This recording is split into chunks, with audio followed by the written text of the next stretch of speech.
सीरत नहीं अब तो सूरत देखते हैं, इस शहर में लोग अपनी ज़रूरत देखते हैं। दोस्तों स्वागत है आपका दिलीप सर की साइंस इंग्लिश क्लास में। आज हम शुरू करने वाले हैं गाला असाइनमेंट का question paper 3 standard 10। If you are standard 10 student GSEB board Hindi और Gujarati medium, this video for you. दोस्तों अगर आप 10वीं के विद्यार्थी हैं, गुजरात बोर्ड से हैं, तो ये वीडियो आपके लिए है। ये गाला असाइनमेंट का पेपर नंबर 3 है। इसका हम पूरा कंप्लीट सोल्यूशन इस वीडियो में देखने वाले हैं, तो वीडियो के अंत तक बने रहें। और आपको बिल्कुल भी घबराने की ज़रूरत नहीं, चिंता करने की ज़रूरत नहीं है। इंग्लिश के गाला असाइनमेंट के सारे पेपर और भी दूसरे पेपर्स, प्रदीप असाइनमेंट के भी पेपर हैं, आप देख सकते हैं वीडियो में। तो आप देखिए, और आपको कहीं पर भी कोई क्वेरी हो, कोई क्वेश्चन हो, आप किसी और टॉपिक पे वीडियो चाहते हो, तो just write into the comment box में लिखें। I will try to answer you.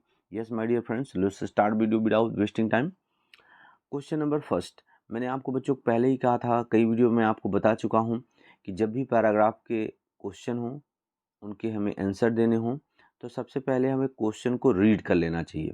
ये ज़्यादा हेल्पफुल होता है आपको पैराग्राफ में से आंसर फाइंड आउट करने में। तो क्वेश्चन नंबर 1 पर जाते हैं। क्या लिखा है? व्हाई डिड द जज feel that the needed information must be wiped out? जज ने क्यों महसूस किया कि जो ज़रूरी सूचना होगी उसे हटा दिया गया होगा, रिमूव कर दिया गया होगा। देखिए पैराग्राफ पे आ जाइए। लंबा है हालांकि पैराग्राफ, लेकिन फिर भी कोई बात नहीं। Your honour council Goyal began I am told by super robots that the memory tape design this type of robot contain information previous day. यहाँ पर काउंसिल गोयल ने क्या बताया जज साहब को कि सुपर रोबोट के द्वारा हमें बताया गया है कि इस तरह के जो रोबोट्स होते हैं इनमें मेमोरी टेप जो डिज़ाइन होता है उसमें पिछले सप्ताह की सूचना होती है, रखते हैं। लेकिन जज ने कहा but the case started a fortnight after the incident, the needed information must be wiped out, the जज सेड। क्लियर हुआ? मिल गई हमको लाइन। वहाँ पे यही था कि जज ने क्यों कहा कि नीडेड इन्फॉर्मेशन को वाइप आउट कर दिया गया होगा। तो यहाँ क्या लिखा है? But the case started fortnight. जो केस है वो अगली रात को इंसिडेंट के बाद शुरू हुआ। तो आपको आंसर आप बना सकते हो। द जज said that the needed information must be wiped out because, यहाँ बट के प्लेस पे आपको क्या लिख देना है? Because the case started a fortnight after the incident. Yes, ये लाइन आपने ऐड कर दी तो आपका आंसर बन गया। क्वेश्चन ये था व्हाई डिड द जज फील दैट। आप बनाना चाहो तो ऐसे भी बना सकते हो क्वेश्चन में। यहाँ पर व्हाई डिड आप कट कर दीजिए, फील का सेकेंड फॉर्म यहाँ हमें लिख देना है फेल्ट। द जज felt that the needed information must be wiped out, question mark cut करके यहाँ हमें लिख देना है because the case started a fortnight after the incident. वो जो लाइन है वहीं से हमें लिख लेना है। ओके, क्वेश्चन नंबर 2 पे चलते हैं। Why was council Goyal sure that the information was not wiped out? Council Goyal क्यों सुनिश्चित थे कि जो जरूरी सूचना थी उसे मिटाया नहीं गया था, हटाया नहीं गया था? अब ये लाइन देखिए आप, look at the line. Counsel Goyal smiled softly staring at Prem Chopra. Prem Chopra को घूरता हुए मधुरतापूर्वक मुस्कुराए काउंसिल गोयल। उन्होंने क्या कहा? Sir the robot has been switched out of operation ever since, तभी से इसे काम से बंद कर दिया गया था। Prem Chopra's face fell but he was confident Ram Singh would obey master the secret were sealed. Okay, अब यहाँ पर जो प्रेम काउंसिल गोयल की स्माइल है वो क्या बताती है? कि robot has been switched out of operation ever since. क्यों कॉन्फिडेंट थे, क्यों श्योर थे काउंसिल गोयल? उसके पीछे का एक ही रीजन है, robot has been switched out of operation ever since. तो आप जब आंसर बनाओगे तो कैसे आंसर बनाओगे? Look at the question then I will tell you. Why was council Goyal sure? तो आपको करना क्या है बच्चे? कुछ नहीं करना है। वाई कट कर दीजिए, काउंसिल गोयल के बाद वाज ले जाइए। तो सेंटेंस आपका बना council Goyal was sure that the information was not wiped out. फिर उसके बाद आप कंजक्शन लिखिए बिकॉज। बिकॉज क्यों ऐसा नहीं हुआ था? बिकॉज के बाद आपको लिखना क्या है? बिकॉज के बाद यहाँ से आप लिखना है द रोबोट, हैज का पास्ट कर देना है had. The robot had been switched out of operation ever since. पूरी लाइन बच्चे यहाँ पर लिख देनी है। इस तरह से आपका आंसर रेडी हो जाएगा। ठीक है, ओके, लेट्स फॉरवर्ड, आगे बढ़ते हैं। अब अगला पैराग्राफ है और फिर उसके नीचे सवाल हैं, उन सवालों के जवाब हमें देखने हैं। तो सबसे पहले हम क्वेश्चन ही रीड कर लेते हैं। What did the angel feel about the model of the mother? देवदूत ने, एंजल ने माँ के मॉडल के बारे में क्या महसूस किया? तो यहाँ पर आप पैराग्राफ में देख पा रहे हो, the angel went round the model of the mother very slowly, he touched and said it is too soft. क्या फील किया कि ये बहुत सॉफ्ट है। But very tough said the lord excited, भगवान उत्तेजित होकर के कहा कि बहुत टफ है। You can not imagine what this mother can do endure, तुम कल्पना नहीं कर सकते कि ये माँ क्या कुछ कर सकती है, क्या सहन कर सकती है। तो पूछा एंजल ने क्या सोच सकती है, not only can she think but reason and compromise too, का सोच ही नहीं सकती, वो कारण भी जान सकती है और समझौता भी कर सकती है। तो फर्स्ट क्वेश्चन क्या था, what did the angel feel about the model of the mother? माँ के मॉडल के बारे में एंजल ने क्या महसूस किया? तो बच्चे इस सेंटेंस को आप फ्रेम करना चाहते तो ऐसे बनाएंगे, फाट और डिड को कट कर देना है और यहाँ पर जो फील वर्ड है, इस वर्ब के लिए हमें लिख देना है felt. The angel felt about the model of the mother that it is too soft के लिए लिख देना है it was too soft. The angel felt about the model of the mother that it was too soft. माँ का model के बारे में उसने क्या महसूस किया कि बहुत ही कोमल थी। ओके, अब अगला क्वेश्चन जो है उसको देखो। Why did the mother say that the model? Why did the Lord say that the model of the mother was tough?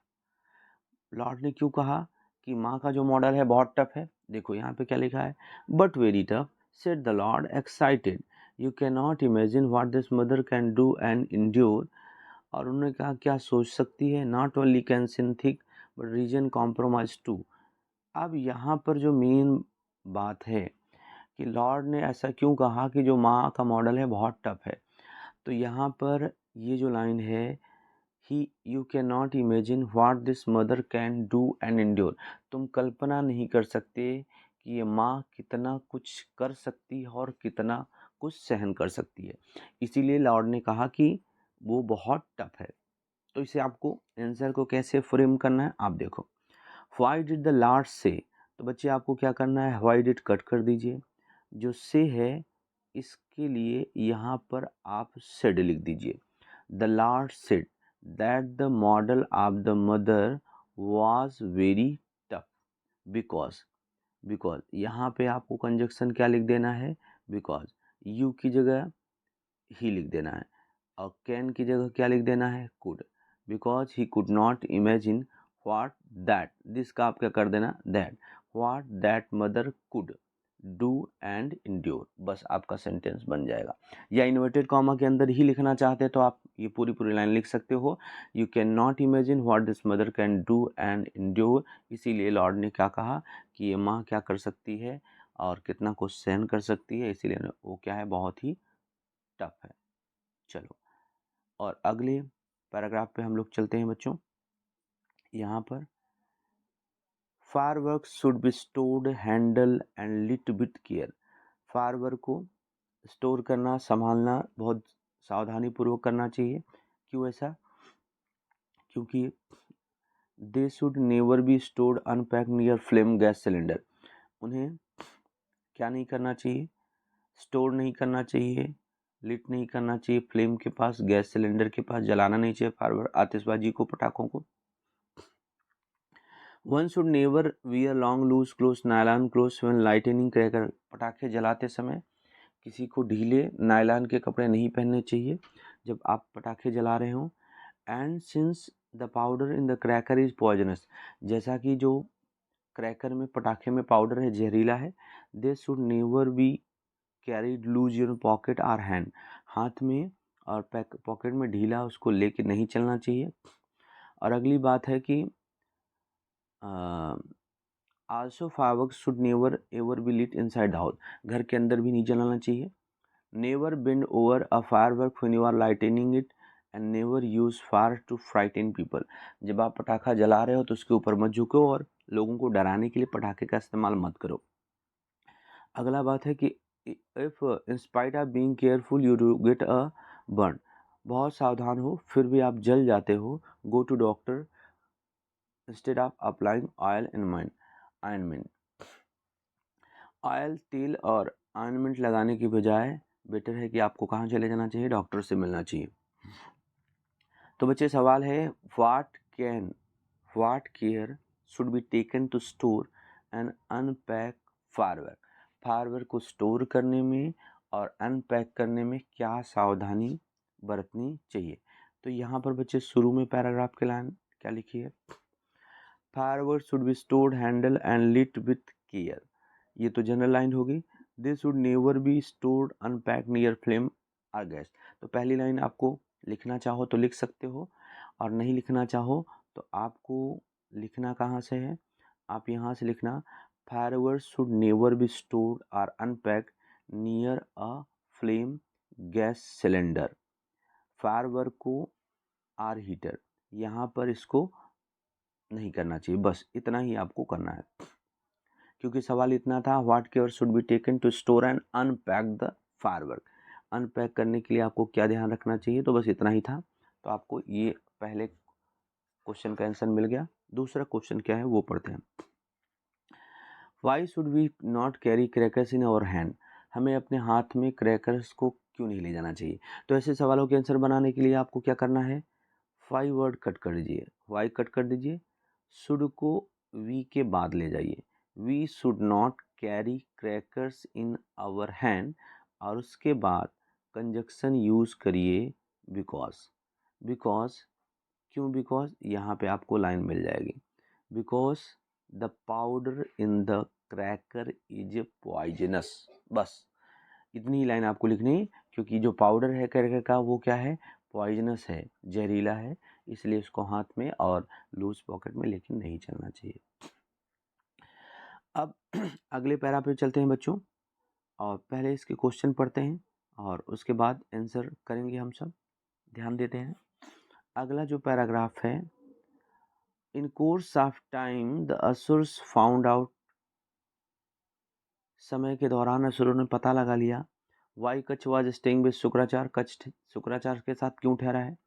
They did not want the secret reviving dead people to be known the devs and therefore they decided to remove Kach from Shukracharya. वे नहीं जानते थे कि मुर्दों को जिंदा करने वाला जो जादू है, विज्ञान है, सूत्र है, वो देवताओं के द्वारा जाना जाए, इसलिए उन्होंने कच्छ को शुक्राचार्य की कुटिया से भलाई के लिए बाहर निकालने का निश्चय किया. और that could only be done by killing. और ये केवल कच्छ को मार के ही संभव था. One day when Kach was taking his master's cows to the jungle, the Sus waylaid him and killed him. एक दिन जब कच्छ अपने मालिक की गायों को जंगल में लेके जा रहा था, सुरों ने उसका रास्ता रोक लिया और उसे मार डाला. But they had to do away with his body. उसके शरीर को उन्हें हटाना था. They were afraid the Shukracharya might revive Kutch. क्योंकि उनको डर था कि शुक्राचार्य फिर से कच्छ को जिंदा कर सकते थे. So they cut his body into pieces and gave the pieces wolves and jackal. इसलिए उन्होंने क्या किया, उसके शरीर के टुकड़े किए और टुकड़ों को सियालों और भेड़ियों को खाने के लिए दे दिया. अब बच्चे क्वेश्चन है.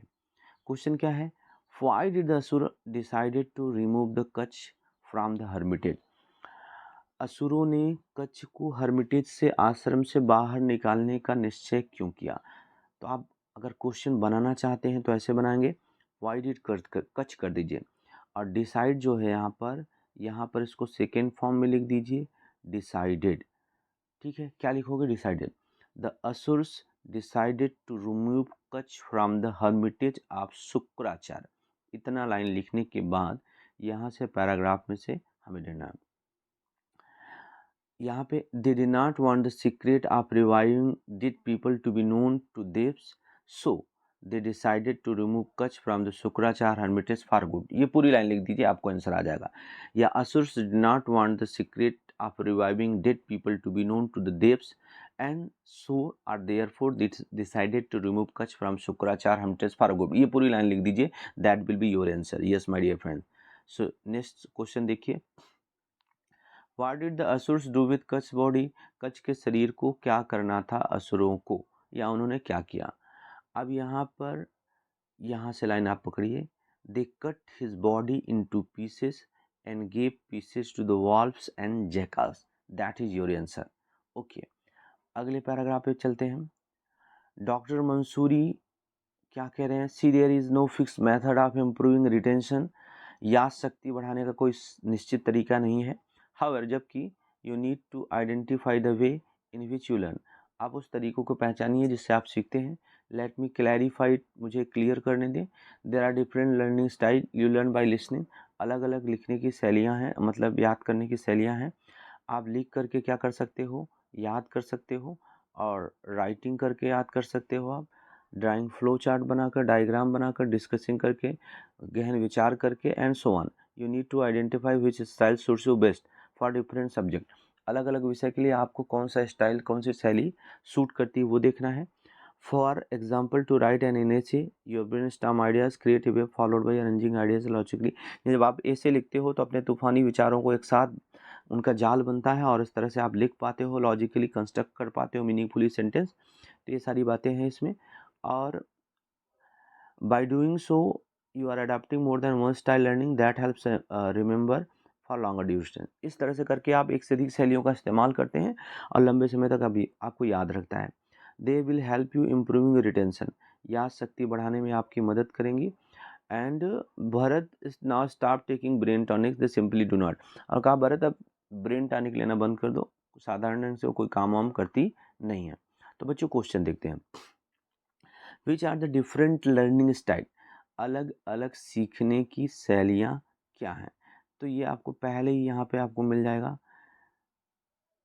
यहाँ पर देखिए, there are different learning style. One can, you की जगह हम क्या कर सकते हैं? One can learn by listening, और क्या कर सकते हैं? Writing, drawing flow chart, diagram, by discussing, reflective thinking, and so on. बस इतना ही आपको लिख देना है, ये आपका हो जाएगा आंसर। चलिए अगले क्वेश्चन पे चलते हैं। जो अगला क्वेश्चन है, what does doctor Mansoori ask Bharat to stop? क्या करने के लिए डॉक्टर मंसूरी ने भरत को कहा और क्यों? बड़ा सिंपल सा आंसर है यार। ना stop taking brain tonics, they simply do not work anyways. आपको करना क्या है?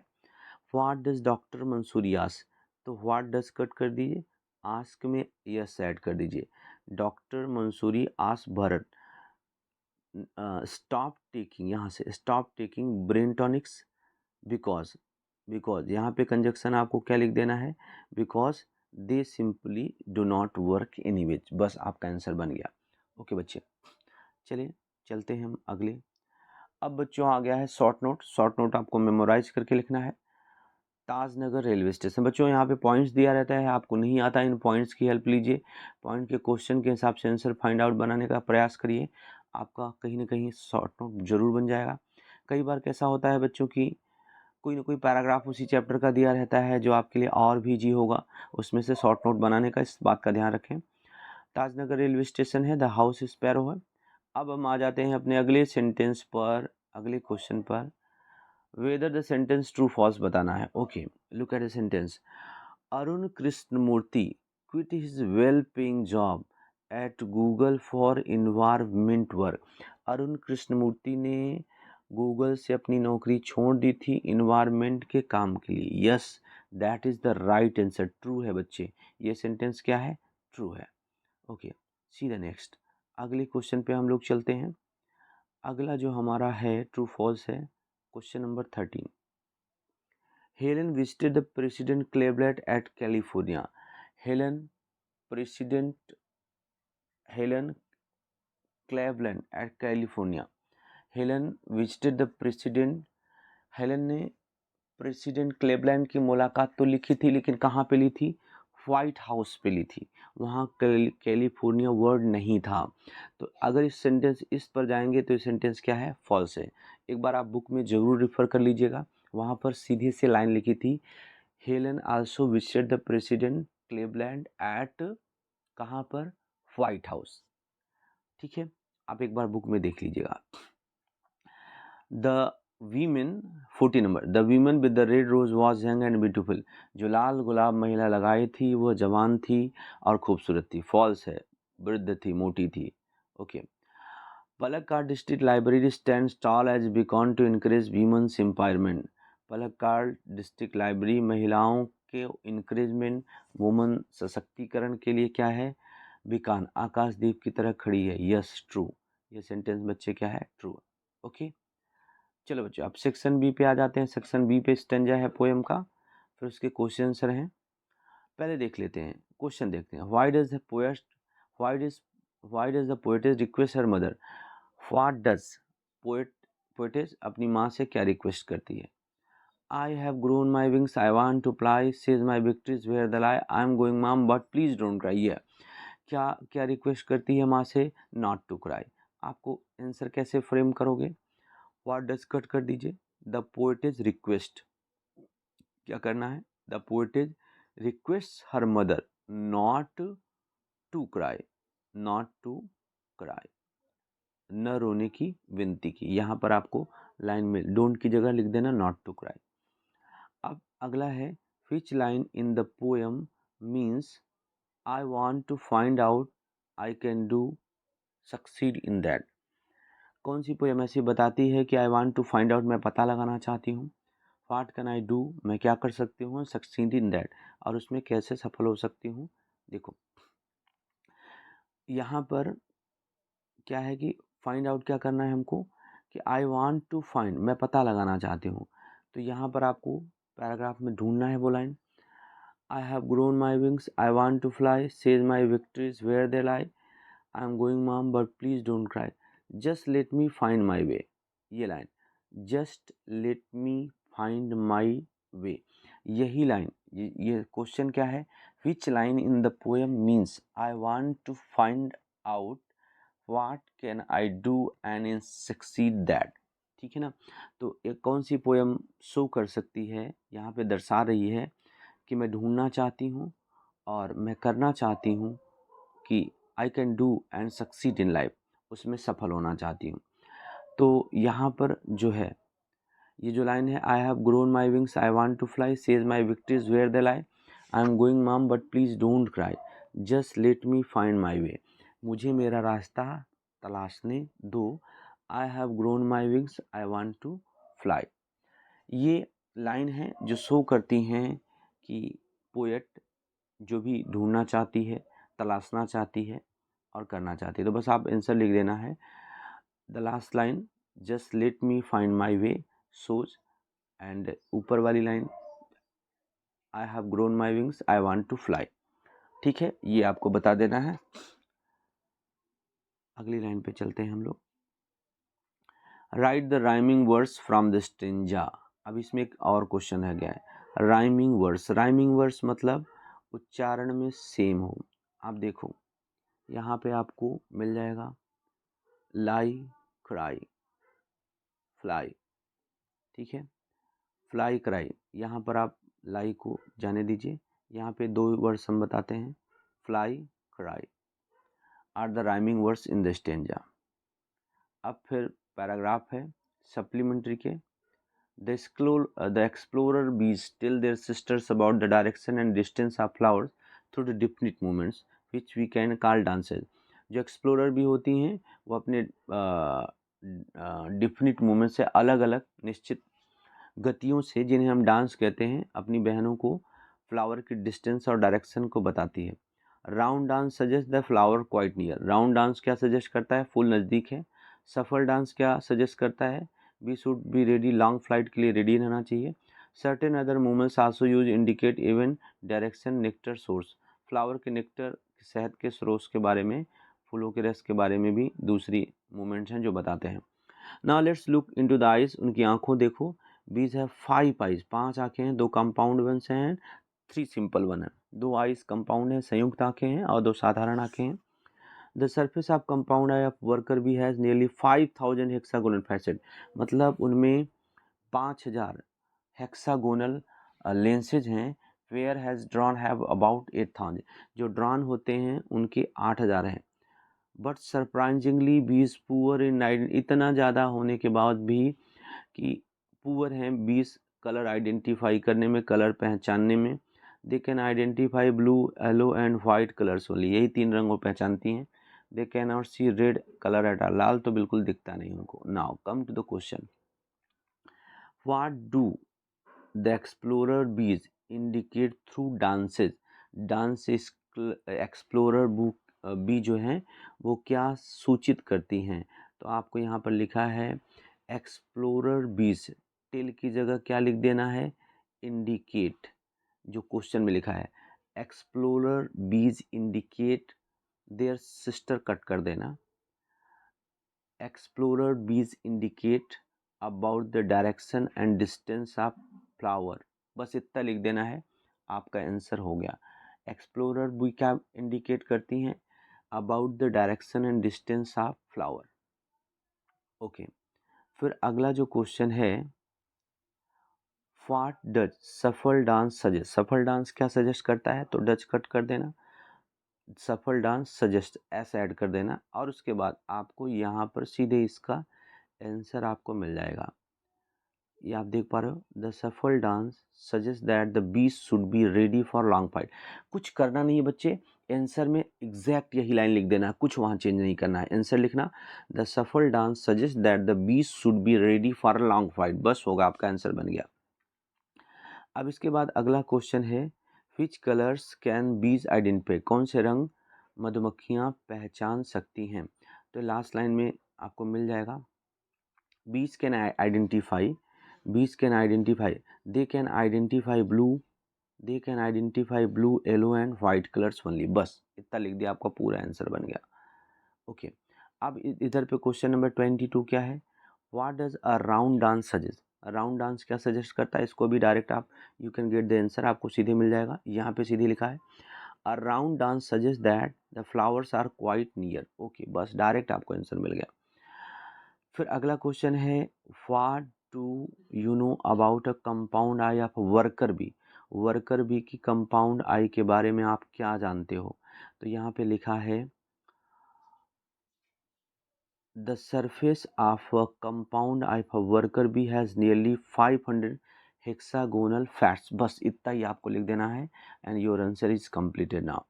चलो बच्चों, अभी आ गया डाटा आता है, इस डाटा को आपको पढ़ना है और उसके नीचे क्वेश्चन है और उनके सवालों के जवाब देना है। लिखा है, what is the amount of the house hold expenditure. घरेलू खर्चे की मात्रा यानी रकम क्या है, अमाउंट क्या है? तो बच्चों यहाँ पे अमाउंट का तो जिक्र नहीं है, केवल परसेंटेज का जिक्र है, तो 33% है। तो आप क्या बताओगे?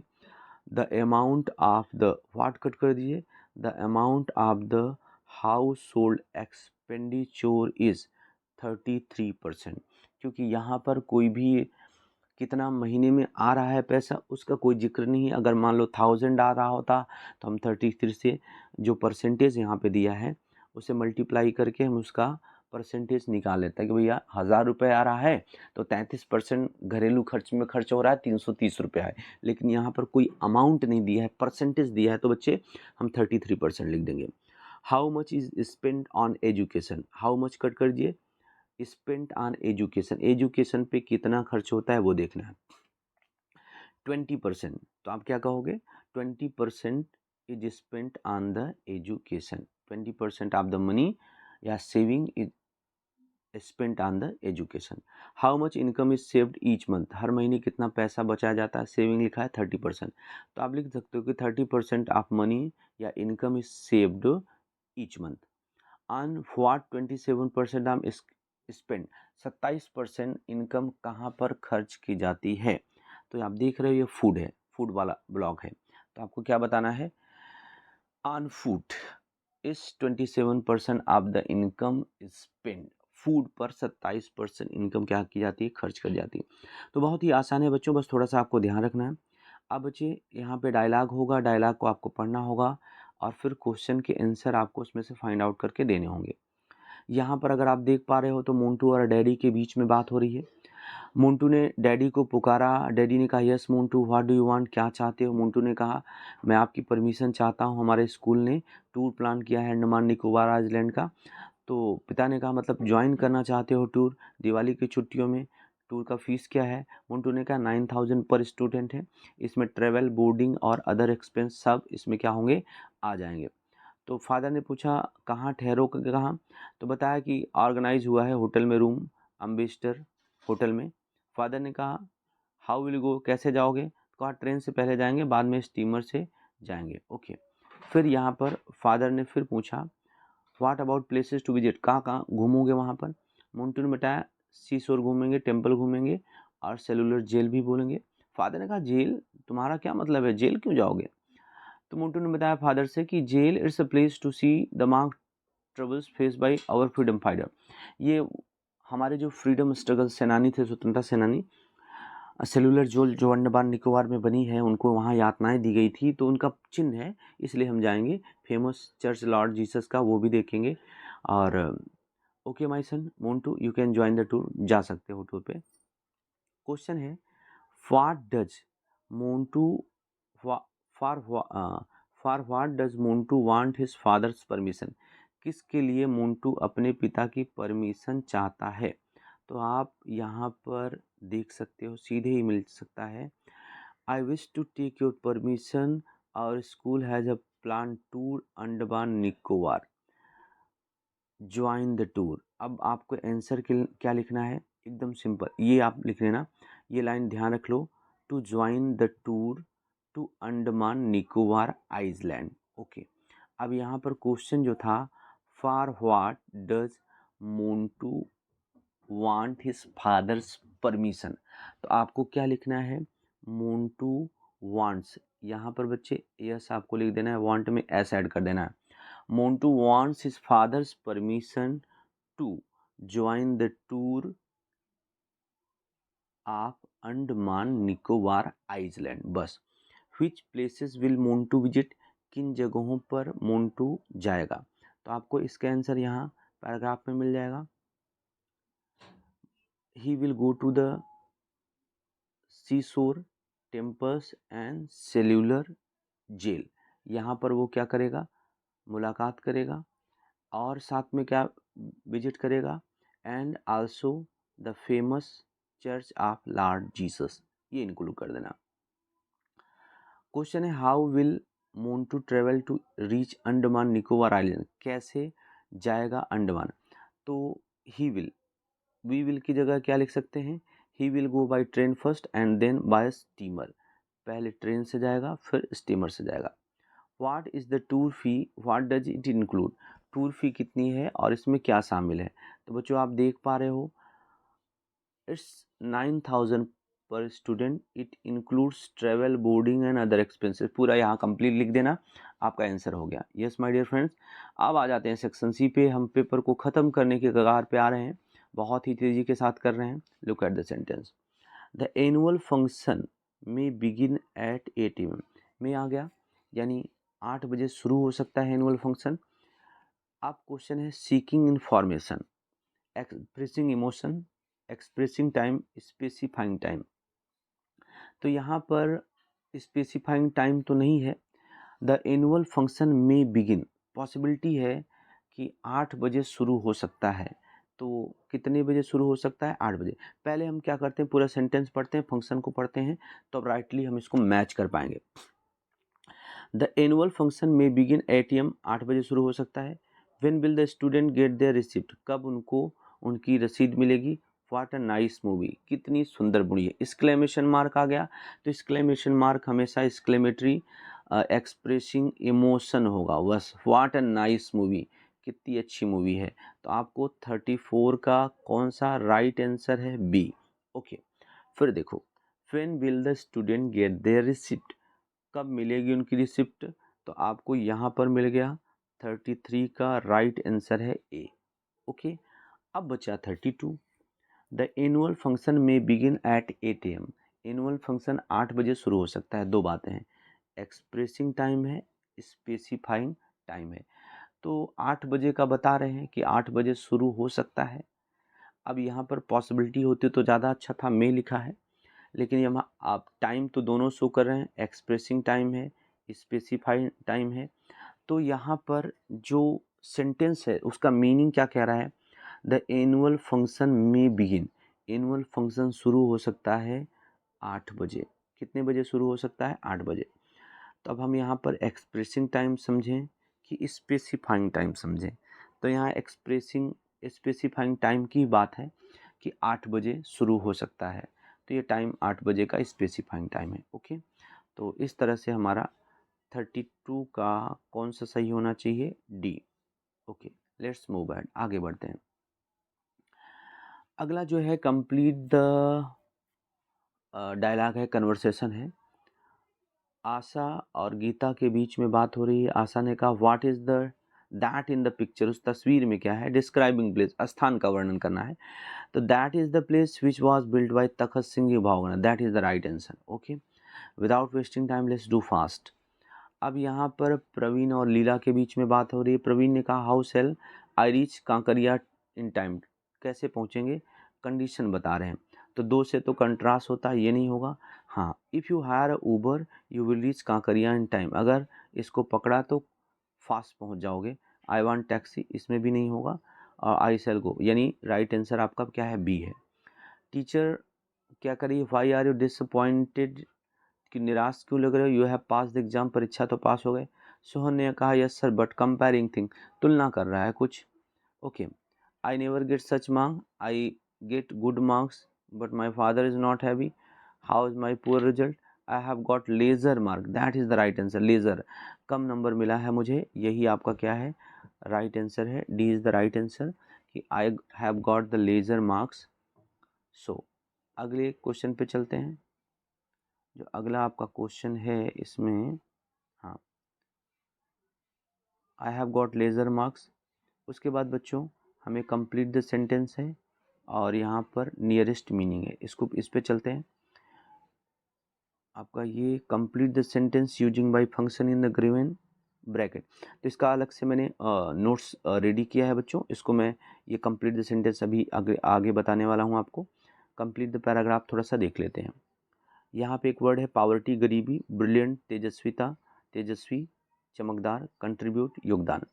सुधा Murthy found that Hanuman Thapa was a brilliant boy, एक नंबर पे आएगा ब्रिलियंट, बट अनफॉर्चुनेटली ही, लेकिन दुर्भाग्यवश वो क्या नहीं कर पाया?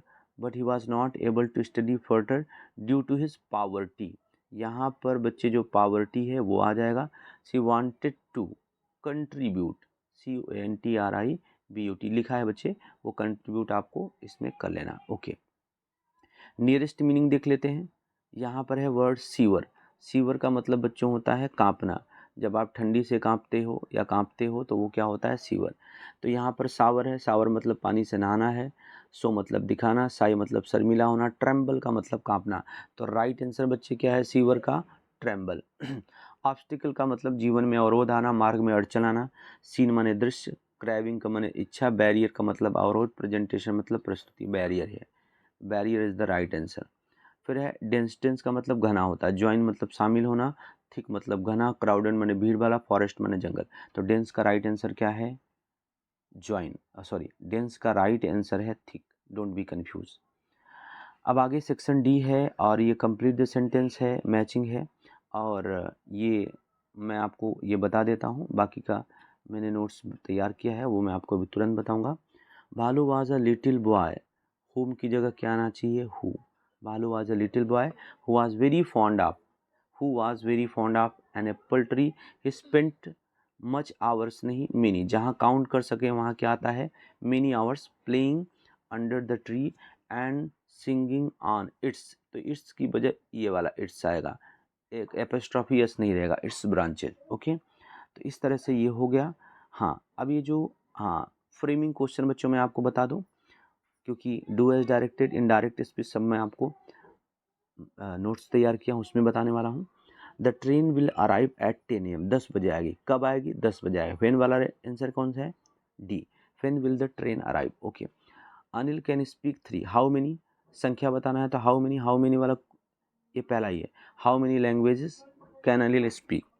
We are going to visit rural India. Rural India की हम मुलाकात लेने वाले हैं। अब यहाँ अब प्लेस है तो वेयर से बनना चाहिए था, तो अब देख लो। पहला है what we are going to visit rural India this time. पहला है what are we going to visit this time, where we are. ये वेयर बन सकता था, लेकिन ये सब्जेक्ट के बाद में यहाँ हेल्पिंग वर्ब है, इसलिए नहीं। तो option number A is the right answer. What are we going to visit, हम क्या मुलाकात लेने वाले हैं, यही आपका राइट आंसर है बच्चों। तो अब यहाँ पर हम लोग आ जाते हैं, जो हमारा सेक्शन डी और डू एज डायरेक्टेड है और इनडायरेक्ट स्पीच है, और बाकी जो चीज़ें बीच में रिमेनिंग है उसको हम लोग करते हैं नेक्स्ट। अब देख लेते हैं section D, turn the following dialogue into indirect speech में बदलना है डायलॉग को।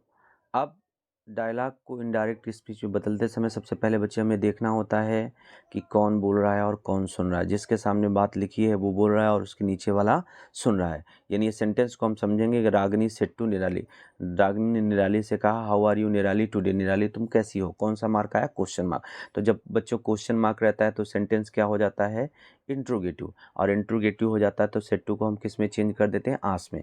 यानी ये सेंटेंस बन जाएगा रागिनी आस्क निराली, और ये WH वर्ड से स्टार्ट है तो सेम WH वर्ड क्या बन जाएगा यहाँ पे, conjunction. How are you, are को इधर ले जाएंगे, अफर्मेटिव बन जाएगा यू आर निराली। तो निराली तो आ ही गया है, दोबारा हमें नहीं, हाउ यू आर। तो यू सेकंड पर्सन का प्रोनाउन लिसनर के हिसाब से, लिसनर कौन है, निराली लड़की है तो क्या लिख देंगे, सी, हाउ सी वॉज। तो इस तरह से इसका आंसर बन जाएगा रागिनी आस्क्ड निराली हाउ सी वॉज। रागिनी ने निराली से पूछा कि वह कैसी थी। निराली ने क्या कहा, निराली सेड टू रागिनी फाइन। अब ये एसेटिव सेंटेंस है, व्हाट शैल वी, यहाँ पर आप देख पा रहे हो what shall we do now. अब हम क्या करेंगे, फिर क्वेश्चन है, लेकिन पहले क्या है, फुल स्टॉप है, फाइन है। तो शॉर्टकट में जवाब दिया है, निराली को कहना चाहिए था आई एम फाइन। जब ऐसा हो तो पहले तो क्वेश्चन का आंसर दिया है, तो यहाँ पर जो सेड टू हम मान रहे हैं उसके बदले में क्या लिखना होगा, रिप्लाइड। निराली रिप्लाइड रागिनी, कंजक्शन आ गया दैट। उसके बाद जो ऊपर वाला कंजक्शन के बाद सब्जेक्ट वर्ब है उसको हम ले करके इसे जोड़ लेंगे, सी वाज, और उसके बाद क्या जोड़ देंगे, fine, that she was fine, कि वो ठीक है। ओके, फिर बच्चे देखो, अब उसके बाद हमें क्या करना है, आगे लिखा है what shall we do now, question पूछ रही है तो एंड आस से जोड़ देंगे, एंड आस। व्हाट WH वर्ड है तो यही कंजक्शन बन गया। शैल वी को अफर्मेटिव बनाओ, वी शैल, और वी के बदले हमें हमेशा क्या लिखना होता, दे। शैल विल का पास्ट फॉर्म क्या होगा, वुड, और वुड है तो डू रहेगा, और नाउ का क्या हो जाएगा, then. What would they do, then, ठीक है। अब उसके बाद रागिनी ने कहा let's go to the library and borrow some book, चलो लाइब्रेरी चलते हैं, कुछ किताब ही उधार लेते हैं। सेंटेंस लेट्स से स्टार्ट हुआ है तो प्रपोजल या सजेशन वाला है, तो सेड टू को हम प्रपोज टू या सजेस्टेड टू में चेंज कर देंगे। यानी रागिनी सजेस्टेड निराली, और लेटेस्ट अथवा लेट्स को हटा देते हैं, कंजक्शन आ जाता है दैट दे शुड आ गया तो मॉडल एक्सिलरी है तो गो वही रहेगा, पूरा सेंटेंस लिख दें, to library and borrow some books. उसके बाद निराली ने क्या कहा, वाट अ फाइन आइडिया, कितना अच्छा, एक्सक्लेमेशन मार्क आ गया, एक्सक्लेमेटरी सेंटेंस होगा। सेड टू को एक्सक्लैम टू में बदलेंगे, जो भाव है जोड़ देंगे। यानी यहाँ पे निराली एक्सक्लैम, स्पेलिंग इरर है, यहाँ ई होगा, EXCLAIMED, EXCLAIMED। निराली एक्सक्लेम रागनी विथ प्राइस लिख गया यार, प्रेज, PRAISE। निराली exclaimed Ragini with praise that, what a fine idea, कर्ता क्रिया नहीं दिया रहता तो अपने मन से हम इट इज़ मान लेते हैं, व्हाट अ फाइन आइडिया, तो यहाँ पर क्या बन जाएगा, it was a very fine idea. बस व्हाट हटाएंगे तो उसके बदले क्या हो जाएगा, a very. Okay, join the sentence using the appropriate conjunction की हेल्प से सेंटेंस को हमें जोड़ना है। टेक परमिशन, परमिशन ले लो, then enter in the class, तभी क्लास में इंटर करो। आफ्टर मतलब बाद में, वाई मतलब क्यों, बिफोर मतलब पहले। Take permission before enter in the class, class में घुसने से पहले परमिशन ले लो। अगला देखो, don't get into the train, let it stop first, train में मत प्रवेश करो, पहले से रुकने दो। फिर माने जब, टिल माने जब तक की, और सो मतलब इसलिए। तो यहाँ पर आप देखो, don't get into the train till stop first, जब तक ये रुक न जाए तब तक प्रवेश मत करो। Last year we visited the Girnar park, it's famous for the Asiatic lion, who, whom, which। अब देखो लिखा है last year we visited the Gir national park, Gir national park क्या है, ये ह्यूमन नेम नहीं है, तो इसके लिए कंजक्शन क्या आएगा, Fitch. Fitch is famous for the Asiatic lion. It is famous की जगह क्या लिख दिया, फिचेस, यही राइट आंसर है आपका। इस तरह से कंजक्शन हो गया। अब यहाँ पर जो मैं आपको पहले बता ही चुका हूँ, होम के प्लेस पे हमारा हु आ जाएगा। भालू was a little boy, who was subject की जगह पे हमेशा हुआ, क्योंकि यहाँ पे वर्ब आया है। Who was very fond of an apple tree, spent much की जगह क्या लिखना पड़ेगा आपको, many. Hours playing the tree on its, यहाँ पे इट्स में ऐसा इट्स आएगा, एपोस्ट्रोफी इट्स नहीं रहेगा। डू एज डायरेक्टेड में, look at the sentence, who broke my new toy car, मेरी नई खिलौने वाली कार को किसने तोड़ा। अब बच्चे यहाँ पर देखो लिखा क्या है, स्टार्ट लाइक दिस में, by whom was my new toy car broken, यानी ये सेंटेंस बच्चों किस में बनाया है, पैसिव वॉइस में बना है। तो अब हमें क्या करना है बच्चे, पैसिव वॉइस में बना हुआ है, तो हमें पूरे सेंटेंस को क्या बनाना है, पैसिव वॉइस। ओके, अब अगले सेंटेंस पे देखो, नाउ, मम्मी नाउ ऐसे ही है, आई सब्जेक्ट है, डू नॉट लाइक वर्ब है, दिस ओल्ड वन क्या है, ऑब्जेक्ट है। रूल्स के मुताबिक क्या होता है कि हम ऑब्जेक्ट को कहाँ पे लिख देते हैं, सब्जेक्ट की जगह। मम्मी नाउ वैसे ही रहेगा, दिस ओल्ड वन को शुरू में लिखा, और आई का क्या हो गया, बाई मी। और प्रेजेंट इंडिफिनिट में है तो हेल्पिंग वर्ब आ गया इज, निगेटिव है तो not, liked by me. This old one is not like by me, I do not है तो पता चल गया प्रेजेंट में है। यू सब्जेक्ट है, हैव प्रॉमिस्ड ऑब्जेक्ट है, मी क्या है, सॉरी, हैव प्रॉमिस्ड वर्ब है, मी क्या है, ऑब्जेक्ट है। तो ऑब्जेक्ट को सब्जेक्ट ले जाना है, हैज़ हैव है तो सिर्फ बीन बढ़ा देना होता है पैसिव वॉइस बढ़ाने में, आप देख पा रहे होगे। I have been promise to buy a Barbie doll by you. अब अगला है when will you buy it, कब खरीदोगे, डब्ल्यू एच वर्ड से है, डब्ल्यू एच वर्ड वहीं पे रहेगा, हेल्पिंग वर्ब क्रॉस कर दो, you subject, by verb, it क्या है, ऑब्जेक्ट। ऑब्जेक्ट को सब्जेक्ट जगह पे इट लिखा, और यू का क्या हो गया, बाई यू हो गया। वर्ब का टेंस पहचानो, विल है तो विल तो शुरू में ही आपको लिखना पड़ेगा, इट के बाद बी बड़ा हो गया, और व्हेन को वहीं पे उतार लोगे। तो इस तरह से आपका आंसर बन जाएगा when will it be bought by you, by का थर्ड फॉर्म क्या होगा, बॉट। इस तरह से ये भी हो गया। अब अगला है Raj and Meeta have a party, they have called their friends. इसको बिगिन लाइक दिस में क्या है, रश्मि हैज़ अ पार्टी, रश्मि ने क्या रखी है, पार्टी। यहाँ पर राज एंड मीता, यहाँ पे जेंडर भी चेंज करना है, दो जन के लिए पहले तो सिंगुलर भी हो रहा है, राज एंड मीता प्लूरल है, रश्मि सिंगुलर है, तो Rashmi has a party. Okay, Rashmi has a party. They की जगह क्या लिख देना होगा, सी सिंगुलर हुआ तो हैव की जगह क्या आ जाएगा, has. She has called there की बजाय क्या हो जाएगा, हर फ्रेंड्स। दे की जगह फिर क्या हो जाएगा, सी। डू की जगह क्या होगा, does, not like noise. Okay, but they की जगह फिर क्या होगा, सी होगा सिंगुलर तो लाइक्स हो जाएगा, टू प्ले गेम्स। इस तरह से ये भी हो गया। तो इस तरह से बच्चों हमने इसको कंप्लीट कर लिया, पूरा ये पेपर हम लोगों ने कंप्लीट कर लिया। और उसमें पिक्चर डिस्क्रिप्शन था, तो पिक्चर डिस्क्रिप्शन आप बनाइएगा। वो पिक्चर एक फॉर्म का था, तो आप कह सकते हो this is a picture of a farm of a village, गांव के खेत का है। There are many men and women in the village, गांव में बहुत से आदमी औरतें हैं। वहाँ पर अगर आप चित्र में देखोगे तो वहाँ पर a woman is cleaning his grains, अपने अनाज को साफ कर रहा है। A woman is carrying his child, अपने बच्चे को गोद में ली है। A boy is standing there, there was a well, there are many trees, there are houses. जो भी चीज़ आपको दिख रही है वो आपको वैसे ही बता देना है, और ऐसे है उसको कर देना है। Thank you for watching the video till the end. आप कौन से पेपर और कौन सी प्रदीप असाइनमेंट, गाला असाइनमेंट, क्या पेपर चाहते हैं आप कमेंट बॉक्स में मुझे ज़रूर बताना, and I will try to help you. Thank you so much for watching the video till then, bye bye.